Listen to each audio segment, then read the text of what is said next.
అధ్యక్ష, గౌరవ ముఖ్యమంత్రి గారు శాసనసభలో దొంగతనం చేసిన వాళ్ళు ఏ రకంగా భయపడుతున్నారో చూడండి అధ్యక్ష.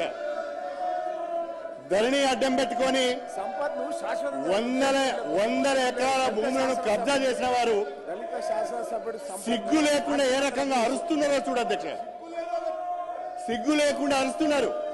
గౌరవ ముఖ్యమంత్రి గారు నిండు సభలో బాలానగర్ లో కంపెనీ యజమానులను బెదిరించి ధరణిని అడ్డం పెట్టుకొని వందల ఎకరాల భూములను అధికారాన్ని అడ్డం పెట్టుకొని సొంతం చేసుకున్నారు.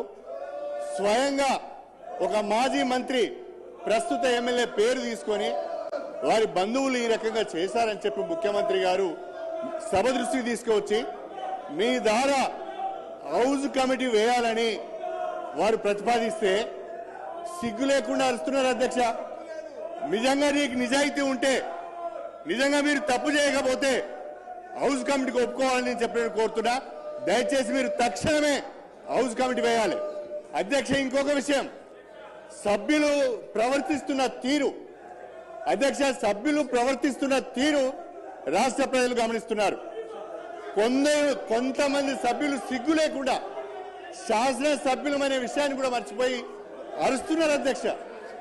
ఇది సభ సాంప్రదాయాలకు మంచిది కాదు. దయచేసి వాళ్ళను మీరు నియంత్రించండి. అదేవిధంగా ముఖ్యమంత్రి గారు కోరిన విధంగా హౌజ్ కమిటీకి మీరు అనుమతి ఇవ్వాలని చెప్పి మిమ్మల్ని అభ్యర్థిస్తున్నారు అధ్యక్ష.